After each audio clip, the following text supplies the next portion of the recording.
Bonjour à tous, c'est le retour du live.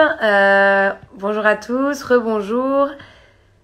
Rebonjour, là on va accueillir Delphine Bateau. Delphine Bateau pour représenter la candidature de Yannick Jadot et de l'Union des écologistes. Je l'appelle tout de suite à nous rejoindre.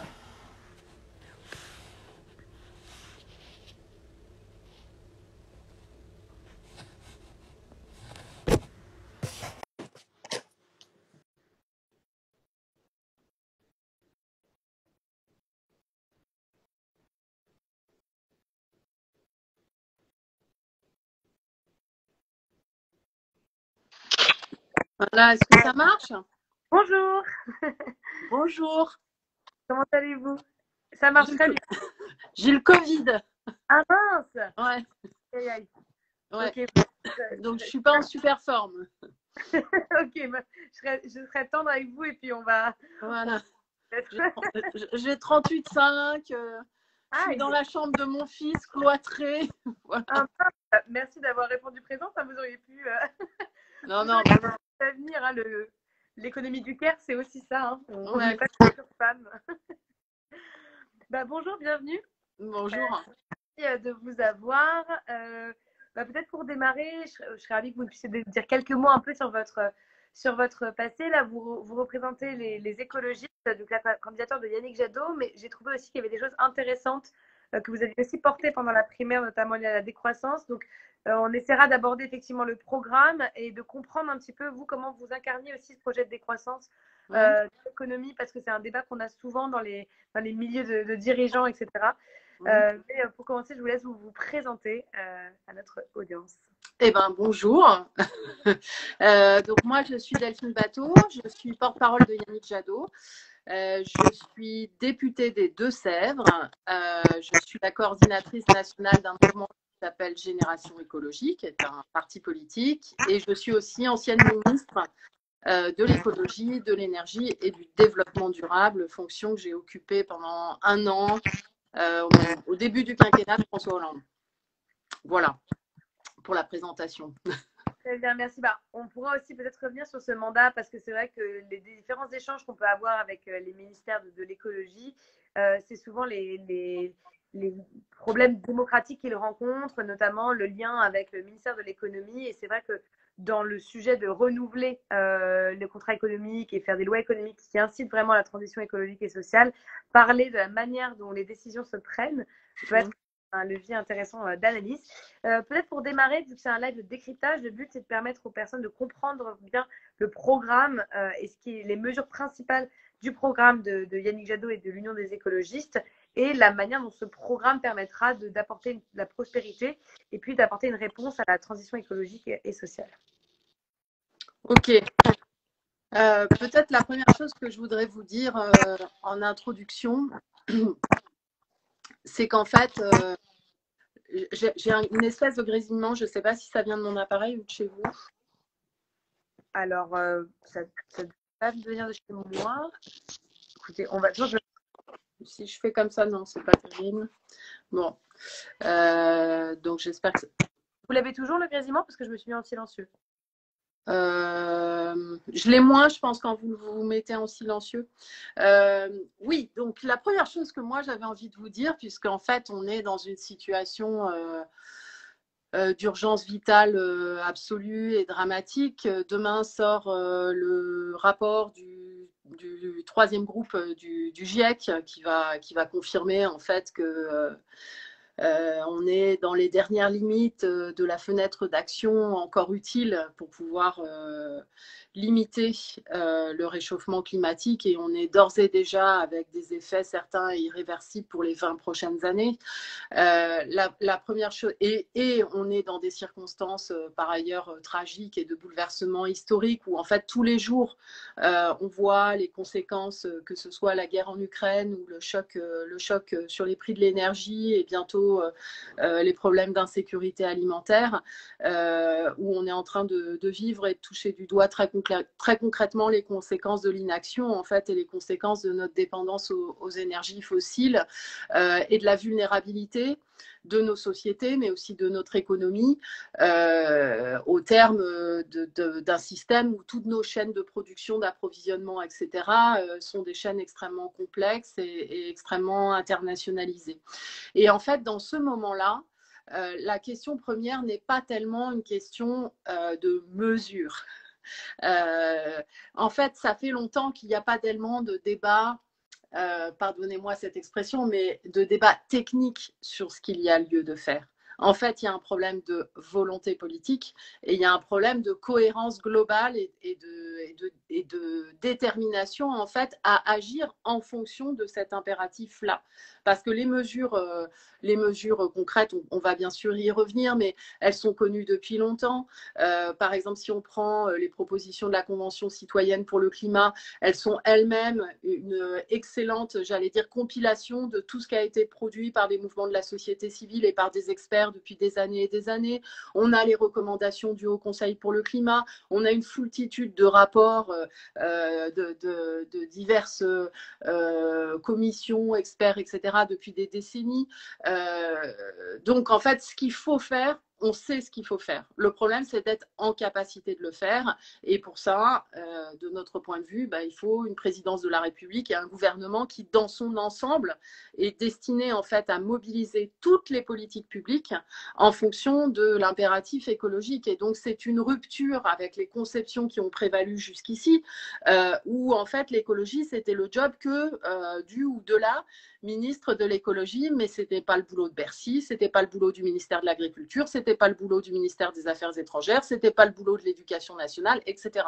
Nous, notre propos principal, c'est de dire que précisément, c'est le boulot de tout le monde et qu'en fait, toutes les politiques publiques doivent être mobilisées dans cet objectif. Et les événements actuels montrent très bien, en fait, en quoi agir pour le climat, par exemple, au travers des économies d'énergie, au travers de se libérer de la dépendance aux énergies fossiles. C'est en même temps agir pour la résilience de notre économie, c'est en même temps agir pour l'emploi, c'est en même temps agir pour le pouvoir d'achat, parce qu'en fait, dans la vie de tous les jours actuellement, on voit les conséquences catastrophiques de ne pas l'avoir fait pendant très longtemps. Donc ça, c'est la première chose. La deuxième, c'est que notre conception du changement, c'est un changement qui mobilise et qui implique l'ensemble de la société.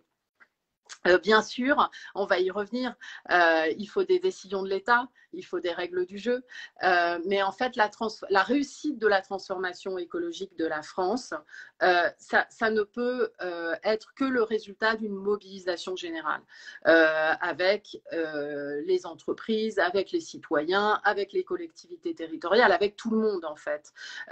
Et dans cette perspective-là, ce qu'on constate nous aujourd'hui, c'est que en fait, il y a tout un tissu économique d'entreprises qui ont pris des tournants ou qui sont en train de prendre des tournants depuis un certain temps et qui sont un peu, pardonnez-moi l'expression, mais écrabouillés par le discours dominant et institutionnel du monde de l'entreprise, comme si c'était quelque chose de monolithique et d'uniforme, et qui en fait sont des entreprises porteuses de beaucoup de projets, de beaucoup d'inventivité, de beaucoup de solutions, qui sont même très, très, très en avance sur l'État, en fait, et sur les pouvoirs publics, et que donc un des enjeux, c'est de donner à ces projets-là et à ces entreprises-là les règles du jeu qui permettent d'épanouir les nouveaux modèles qui aujourd'hui sont plutôt dans une situation de subir la concurrence déloyale d'un système qui fige en fait, qui verrouille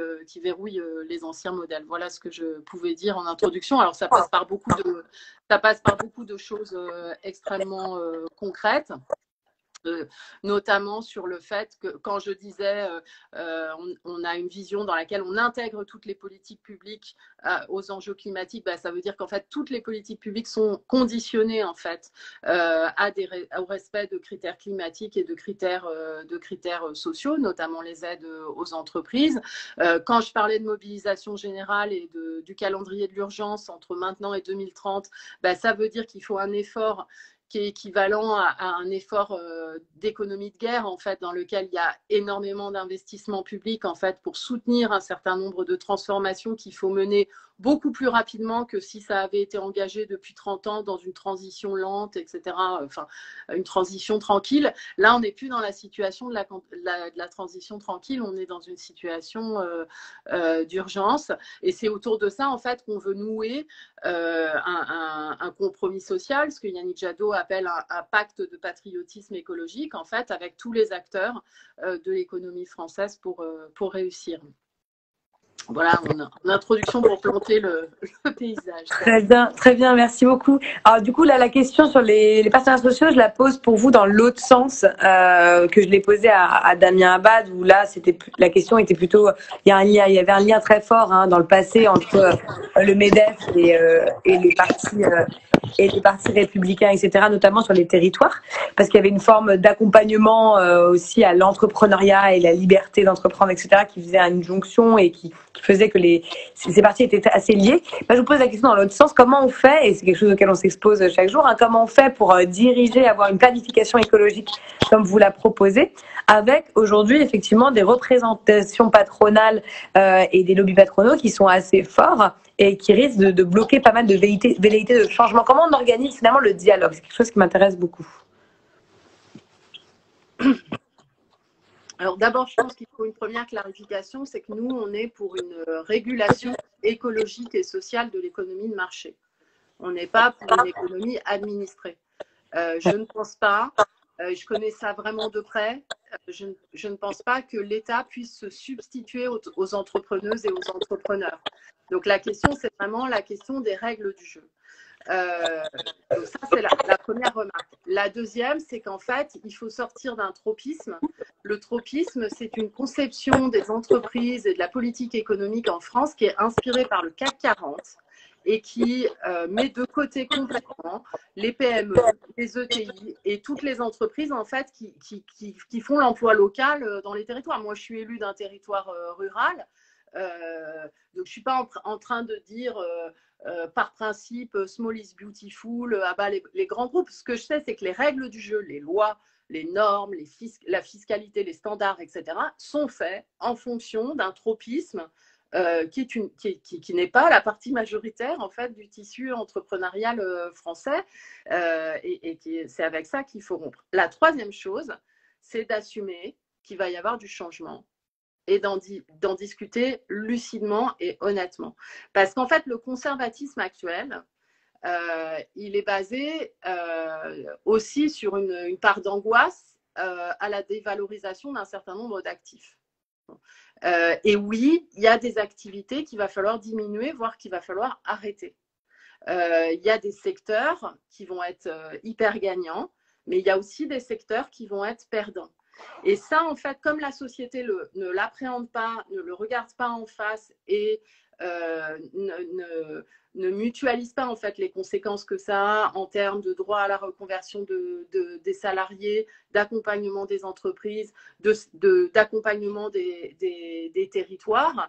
Si on veut pouvoir faire en fait un vrai tournant de transformation écologique, c'est de ça qu'il faut discuter, c'est de ça qu'il faut s'occuper en fait.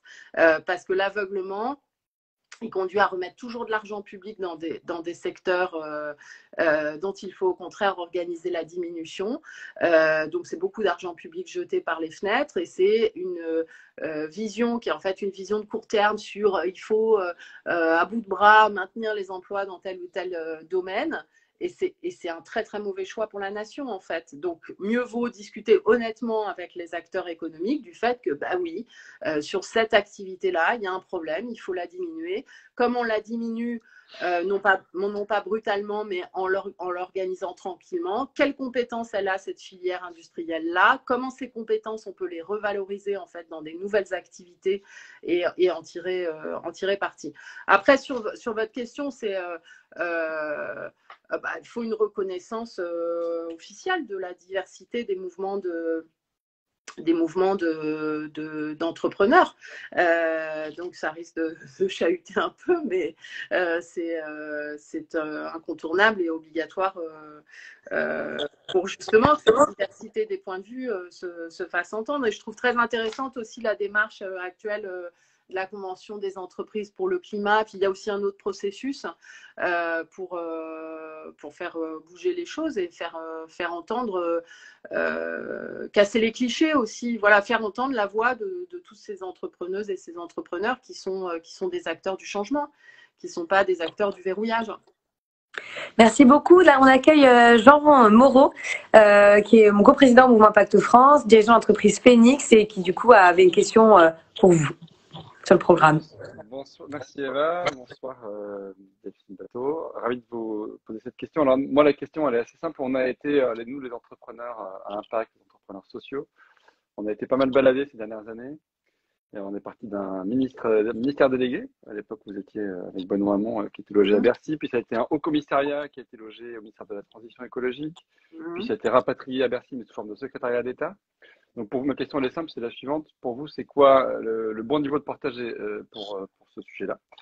Et où est-ce que ça doit être placé? Est-ce que c'est à Bercy? Est-ce que c'est dans un grand ministère de la Transition sociale et écologique? Est-ce que c'est en transverse, en intergouvernemental? Enfin, quelle est la bonne place pour l'ESS dans le futur gouvernement et quelle est votre vision là-dessus? Ok. Alors, c'est normal que vous posiez cette question-là, mais moi, j'en ai fait le tour.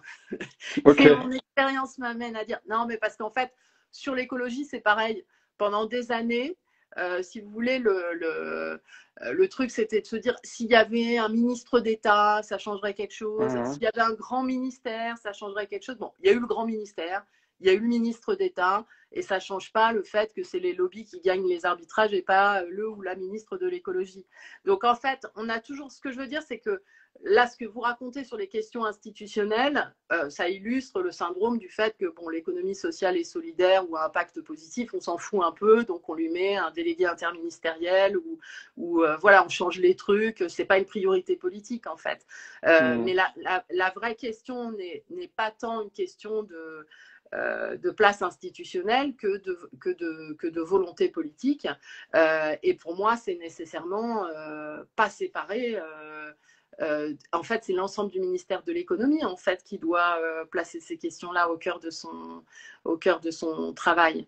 La direction générale des entreprises, malheureusement aujourd'hui, en fait, il n'y a même pas vraiment de politique industrielle de l'État. En vrai, il y a une direction générale des entreprises qui fait surtout le pompier, si vous voulez. C'est-à-dire qui gère le fait que dans tel secteur, il y a des restructurations et comment on gère les plans de restructuration, qui gère évidemment le Covid. Mais il n'y a pas, à part un peu les dispositifs, investissements d'avenir, etc., mais il n'y a pas une… Et je ne crois pas par ailleurs qu'il y ait une capacité de l'État à se substituer aux projets qui viennent, qui viennent des entreprises. Donc pour moi, c'est à Bercy en fait. Le logiciel économie sociale et solidaire, il doit être au cœur de la machine. Il ne peut pas être sur le côté en fait. S'il est sur le côté, ça marche pas. Très bien. Donc ça vient vraiment en fait de repenser, qu'en fait l'écologie soit finalement au cœur du pilotage des politiques publiques et non plus quelque chose de marginal. En fait, par exemple, à partir du moment où on met les aides aux entreprises, c'est considérable. C'est 140 à 150 milliards d'euros par an, État et collectivités territoriales. Les aides directes et indirectes, c'est énorme. Bon. À partir du moment où dans ces aides, il y a des critères écologiques et il y a des critères sociaux, si vous voulez, ça doit faire bouger l'ensemble des dispositifs. C'est pas, si vous voulez, l'ensemble, 80% du système continue d'aller comme il allait, et puis on fait 10%, 20% de trucs bien. Vraiment, la question, c'est d'organiser la… Et donc ça, c'est une mesure très importante du programme de Yannick Jadot, c'est cette notion de conditionnalité de tout et de bonus-malus sur tous les dispositifs existants, en fait. L'écologie, c'est pas faire un mécano à part, c'est mettre des critères écologiques et des critères sociaux dans le cœur de la machine. Très bien. Est-ce que cette réponse te convient, Jean? Très bien, on est alignés en plus. Donc, on va continuer à pousser dans ça. Merci beaucoup. Merci beaucoup. Du coup, il y a deux petites choses avant que j'accueille du coup Carole Tawema. Allô, pardon, désolé. Avant que j'accueille Carole Tawema de Caritic, deux petites choses. Donc, effectivement, dans votre programme, donc on l'a bien compris là, et notamment ça a été dit, il n'y a pas de planification. C'est vraiment les règles du jeu qu'on veut changer. Ah, il y a quand même de la planification. Ah oui, oui. Stratégique, industrielle, etc. Non, il y a de la planification, il n'y a pas du dirigisme d'État, mais il y a de la planification à travers de deux choses. D'abord, de la planification de la réduction des émissions de gaz à effet de serre et ce qu'on appelle la règle d'or climatique, le fait d'inscrire en fait dans la Constitution les notions évidemment de règles d'or climatique, de limites planétaires, de respect de la biodiversité. Pourquoi c'est important de le mettre dans la Constitution? Parce qu'ensuite, si vous voulez, quand on prend une loi qui va, par exemple, diminuer un secteur d'activité économique, en fait, si on n'a pas cette règle dans la Constitution, la liberté d'entreprendre prévaut en fait sur la préservation des biens communs dans l'état actuel du droit. Donc ça, c'est le premier outil. Et le deuxième outil, c'est la haute autorité des limites planétaires. C'est-à-dire que le but, et alors ça touche un peu au débat que vous abordiez sur... moi, quand je parle à titre personnel et collectif, mais de décroissance, c'est la décroissance de la consommation de matière et d'énergie. Ce n'est pas la décroissance du bien-être, du bonheur, de la culture, de l'intelligence humaine, etc. Bon. Et donc, en fait, il faut planifier la façon dont la France, aujourd'hui, explose les limites planétaires, les limites physiques de la planète, et va revenir au respect de ces limites. Et donc, ça demande effectivement une planification générale et ça demande aussi des planifications sectorielles. Donc, par exemple, aujourd'hui, sur le secteur des transports, la France, elle ne tient pas du tout ses objectifs climatiques, elle est en échec total. Et donc, quelle est la planification pour respecter ces objectifs? Et ça passe par quelle politique publique? Donc, la planification, ce n'est pas, si vous voulez, un truc qui tombe sur la tête des entreprises, mais on a besoin d'un plan et on a besoin d'un plan par rapport à quoi vont servir un certain nombre d'investissements publics et quels objectifs doivent atteindre aussi un certain nombre de changements des règles du jeu. Et de cette vision générale peut découler aussi des planifications sectorielles. Par exemple, si vous voulez, aujourd'hui, l'industrie aéronautique, elle est sur une planification qui est basée sur le doublement du trafic aérien entre maintenant et 2035. Bon, ça, c'est pas possible en fait. C'est de la planification anti-écologique. Donc oui, il faut des outils de programme et de planification, mais c'est pas, pour nous, la planification, c'est pas le dirigisme d'État par rapport aux entreprises. C'est les règles du jeu, en fait, et c'est les objectifs à atteindre. Merci beaucoup. On accueille Carole Tawema, la fondatrice de Caritic, qui avait une question. Bonsoir. Vous m'entendez bien? Ouais. Oui. Donc, je suis cofondatrice de Caritic. Je dis souvent qu'on était créé pour sauver des peaux au sens propre et figuré. On fabrique au Bénin, on est installé au Bénin et à Lyon.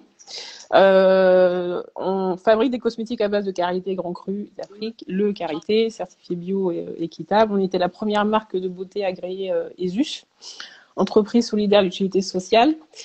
Et voilà, simplement en constatant que le revenu moyen d'une productrice de karité est de 62 € par an, j'ai décidé très jeune de partir à l'aventure face aux multinationales pour résoudre cette problématique. Et il se trouve qu'on a réussi, donc ça a quand même pris 10 ans. On a réussi à changer l'offre, à changer les règles du jeu, à changer les standards, les règles dans l'industrie cosmétique. Et ma question, qui taraude, je pense, beaucoup de citoyens, beaucoup d'entrepreneurs, mais aussi sans doute beaucoup de candidats à l'élection actuellement, est de savoir quel dispositif vous avez prévu. Il me semble que vous avez prévu quelque chose, on entend beaucoup dans vos prises de parole contre le greenwashing, ou l'écolavage, ou le nouveau terme, c'est l'escrologie. Qu'est-ce que vous avez prévu pour faire face à ça? Parce que concrètement, aujourd'hui, ce phénomène est en train de tuer beaucoup d'entreprises. Et je pense qu'il est essentiel aujourd'hui dans un programme politique de prévoir quelque chose pour permettre à ceux qui essaient de faire mieux de grandir dans de bonnes conditions, en sachant que c'est déjà difficile, sans devoir faire face justement à ces concurrences déloyales. Ouais, merci beaucoup. Et puis merci pour votre travail que je connais en tant qu'utilisatrice. Ah, d'accord. En fait, on a voulu au moment de la loi climat mettre des dispositions dans la loi anti-greenwashing. Donc, par exemple, interdisant l'utilisation des termes neutralité carbone sur une ribambelle de choses qui n'en sont pas. Et en fait, à la place de ça, la disposition que le gouvernement a fait adopter, elle légalise le greenwashing dans des proportions qui sont lunaires. Et en fait, c'est un combat très important, je vais y revenir ensuite, mais c'est un combat même, comment dire, par rapport aux droits des consommateurs, si vous voulez. C'est un très très long combat des associations de défense des consommateurs, comme par exemple l'UFC Que Choisir, 60 millions de consommateurs, etc., de combattre la désinformation publicitaire. Et du coup, ça renvoie en fait à tout le combat pour réguler et réglementer la publicité. Donc c'est la loi on a une proposition, c'est dans la loi climat en fait, on a déposé à l'Assemblée nationale une vraie loi climat qui prévoit de réglementer la publicité. Donc ça c'est la première chose. La deuxième c'est qu'en fait c'est la question des normes. En fait, tout ce greenwashing là, il renvoie au fait qu'aujourd'hui la logique des gouvernements successifs, mais dont l'actuel, si vous voulez, c'est de ne pas édicter des normes écologiques sur un certain nombre de produits, ou très rarement, et de dire, en fait, il n'y a qu'à informer les consommateurs, et les consommateurs, une fois qu'ils sont informés, feront les bons choix. Bon, alors d'abord, ce n'est pas du tout ce qui se passe, parce que en fait, les faux labels green, machin, etc., sont souvent utilisés, qui ne correspondent pas à une réalité, sont souvent utilisés pour vendre plus cher en fait un produit. Et en effet, il y a un secteur où c'est particulièrement le Far West, qui est celui des cosmétiques. Pourquoi? Parce qu'en fait, la conscience écologique, elle a beaucoup progressé dans la société. Et que les gens, ils savent que dans un certain nombre de cosmétiques, il y a des phtalates, il y a des perturbateurs endocriniens, que c'est mauvais pour la santé, etc., etc. Donc, en fait, il y a une vraie attente sociale d'avoir des cosmétiques qui sont clean et qui ne font pas des dégâts pour la santé, etc., etc. Et comme les labels ne sont pas aussi installés que dans l'alimentation, par exemple, le label agriculture biologique, il est assez repéré. Mais dans les cosmétiques, il y a pas, même s'il y a des labels qui sont bien, mais ils ne sont pas aussi installés en termes de. Ils ne sont pas officiellement reconnus. De notoriété, si vous voulez. C'est le Far West. Donc, il faut réglementer d'un point de vue normatif. La deuxième chose que ça m'amène à dire, c'est qu'en fait, ce levier des normes, il est souvent très occulté dans le débat démocratique sur les mesures à prendre. On parle beaucoup de la fiscalité, on parle beaucoup de l'investissement public, de combien d'argent ça va coûter, etc. Et on sous-estime complètement le levier qui est celui du standard, en fait. Bon. Et du fait de dire, tel type de produit en telle année, ça doit devenir comme ça. Ou tel type de produit en telle année, ce sera interdit, ou tel type de produit en telle année, il devra démontrer qu'il est comme ceci, comme ceci, comme cela. Voilà. Et ça, en fait, c'est extrêmement vertueux. Et en plus, on peut avoir une manière un peu intelligente et pragmatique de l'utiliser, c'est-à-dire de savoir que quand, par exemple, dans un domaine, on a un savoir-faire ou une entreprise qui a apporté en fait une solution sur je ne sais quel sujet, en fait, on peut prendre la norme pour se protéger en fait aussi de concurrence déloyale. Et ça, la France et l'Europe le font jamais. Ce qui est extrême, mais même sur des grands produits industriels, hein, alors que c'est l'outil le plus simple et le plus efficace en fait. Alors en cosmétique, oui, en cosmétique, il y a quand même l'organisation L'association Cosmébio qui essaie Ouais. d'apporter de la lisibilité sur les normes et un peu de visibilité aux entrepreneurs. Mais c'est vrai qu'elle fait face aussi à ce greenwashing qui devient vraiment insupportable. Donc, merci beaucoup pour votre réponse. Merci Carole pour ta venue. Du coup, pour boucler, j'avais deux questions parce qu'il y en a une qui est pas mal revenue d'ailleurs dans le chat sur la question de la décroissance et notamment du récit en fait écologique et comment est-ce qu'il arrive à fédérer ou ne pas fédérer. Et c'est vrai qu'on a un enjeu à créer et même franchement même nous au Mouvement Impact France à créer une forme de récit qui va être fédérateur, qui va enthousiasmer en fait les gens sur cette question écologique et montrer ce que ça veut dire réellement en fait de décroître notre production et d'améliorer du coup notre espérance de vie. Et comment est-ce que vous pensez que ce récit peut être présenté d'une manière du coup qui est attractive, mais aussi qui propose aussi un vrai récit de prospérité pour le pays et pour le monde. Et je rajoute une petite contrainte aussi à cet exercice, qui est, et notamment toi Carole, tu travailles au Bénin. On peut prendre la région de l'Équateur, par exemple, dans laquelle en fait on a appris aux gens à faire des fleurs pendant beaucoup d'années. Et puis il y a plein de régions comme ça dans le monde où on leur a appris à faire une certaine forme d'industrie pour nous apporter des ressources. Et aujourd'hui, on leur dit bon, on va mettre la taxe carbone, chaos, et on va tout reproduire. Qu'est-ce qu'on propose là comme vrai récit politique pour apporter une forme de... Est-ce que finalement la souveraineté qu'on propose, c'est arrêter le mondialisme économique ou c'est permettre de nouvelles formes de coopération? Et si tant est que c'est ça le sujet, comment ça fonctionne en fait politiquement et quels sont les leviers? Oula, ça fait beaucoup de questions. Il y a en même temps une intervention ou dites-moi ce que ça vous inspire en tout cas. La décroissance, c'est une idée d'avenir, c'est le débat du futur, c'est pas le débat immédiat de l'élection présidentielle. Mais en fait, il n'y a aucun chemin sans réduire notre empreinte écologique dans les pays riches. Donc déjà, pour qu'il n'y ait pas de malentendu, la décroissance, c'est au sens macroéconomique dans les pays riches, qui aujourd'hui explosent en termes d'empreinte carbone et d'empreinte écologique globale, la nécessité de la réduire. Voilà, on peut le tourner dans tous les sens, mais ça revient à ça. Alors ça veut dire que du coup, on n'est plus sur la boussole de la croissance en volume de l'économie. On doit inventer une autre notion de ce qu'est la réussite économique.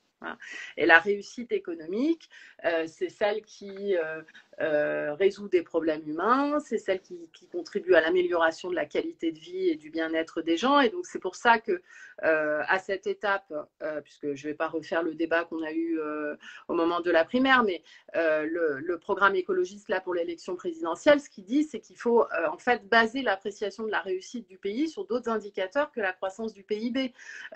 Donc la réduction de la pauvreté et des inégalités, la réussite en termes d'études, l'état de santé de la population, le nombre d'emplois, mais aussi la satisfaction au travail, qui est un critère extrêmement important, et ainsi de suite. Bon. Donc ça, je pense qu'il faut que ce soit assez clair comme perspective. Le fait d'embarquer la société. Moi, je crois que la société, en fait, aujourd'hui, elle est beaucoup plus prête et mûre que ce que l'on peut en dire.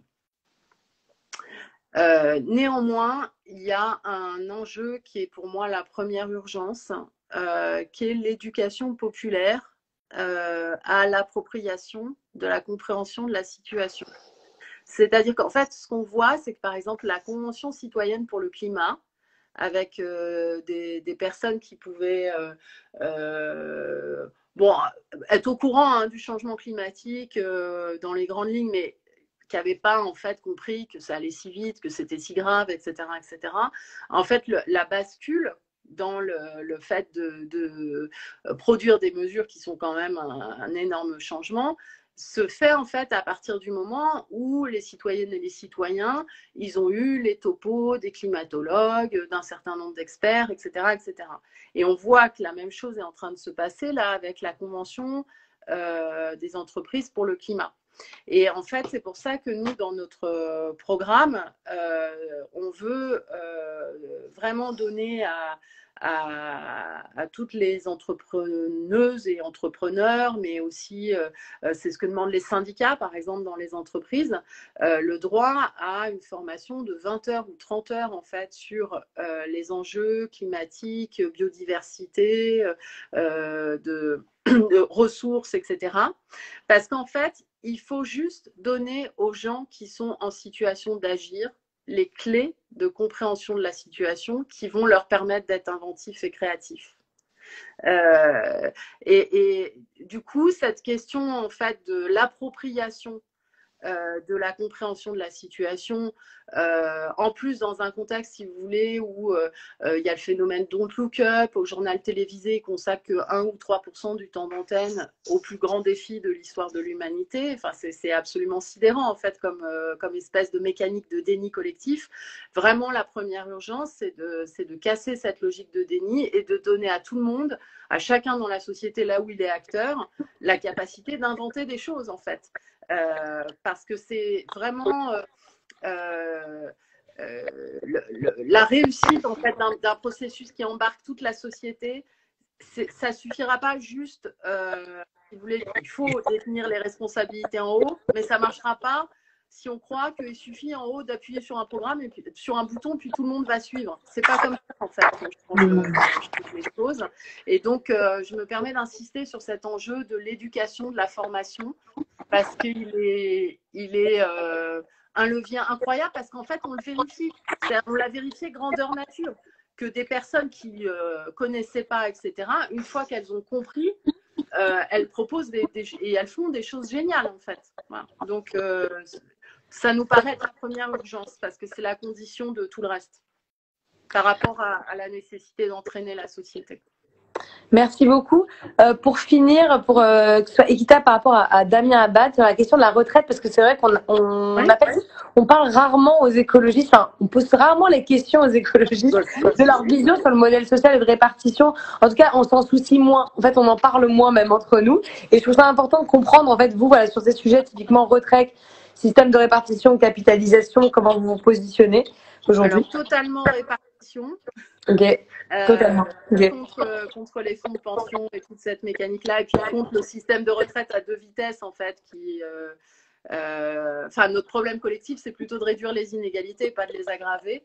Donc pour la répartition, et par ailleurs, en fait, notre priorité pour les 5 prochaines années, puisque c'est ça la question, c'est la reconnaissance de la pénibilité qui a été affaiblie en fait par des réformes récentes.